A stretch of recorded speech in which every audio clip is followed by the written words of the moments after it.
For this super easy bread chaat recipe, we'll need of course bread and then all the mainstream stuff: potatoes, tomatoes, onions, dhania, lemon. In masalas, we'll need chaat masala, mirchi powder and salt, imli chutney, also if you have green chutney, and all sort of chakna. Let's start by cutting the bread slices into 6 or 4 pieces. We can clearly see me cutting them into 4 pieces, which is exactly why I would suggest you guys to cut them into pieces of 6. Dry roast them in a pan in low to medium flame. While the fire is doing its job, let's cut the onions, tomatoes and dhania into small pieces and keep them aside. Also have nimbu, that is lemon, cut and kept aside as well. Coming back to the breads, flip the bread pieces and turn the gas off when the bread pieces have become crispy golden brown in color.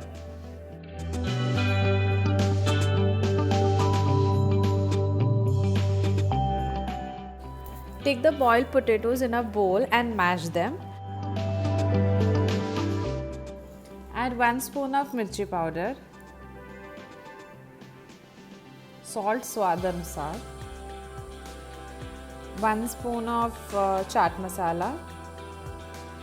You can also add a half spoon of jeera powder and half spoon of garam masala to this, and on top of it squeeze a lemon. Mix all of this and keep it aside. Now the final part, to plate or assemble all the ingredients. First take the bread roast and place them in a plate. Top them with mashed potato mix. Add tomatoes, add the chopped tomatoes on top of it.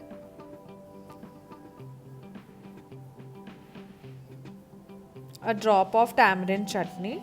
Follow it with green chutney if you have. I didn't have it.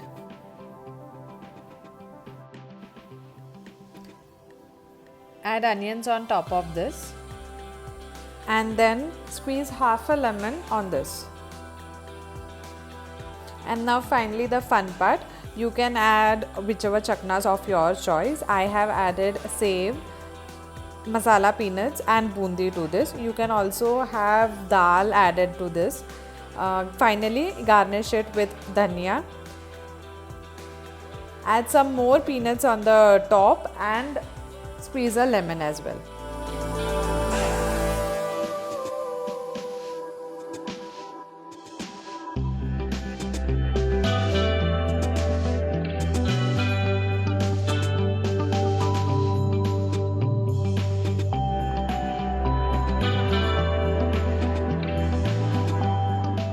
Now the bonus tip for this particular recipe, this exact same thing you can add a twist to it. The variation to this same thing is to add a spoon of dahi, that is curd, to this. Before you add the curd into this, make sure that you whisk it very well. You add a little of pepper, salt and even chaat masala to that dahi mixture, and then add it on top of this mashed potato mixture.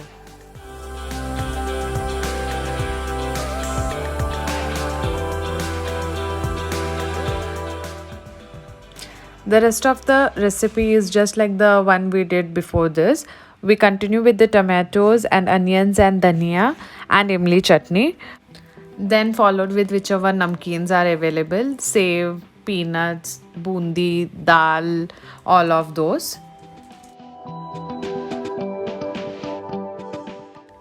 Most of the times how I serve it is, out of all the bread pieces in the plate, I top dahi only on half of the bread pieces, thus having flavors of both dahi bread chaat and also the ones without dahi. Though in this one, do not squeeze lemon when you are using dahi, cause we know they act up when together.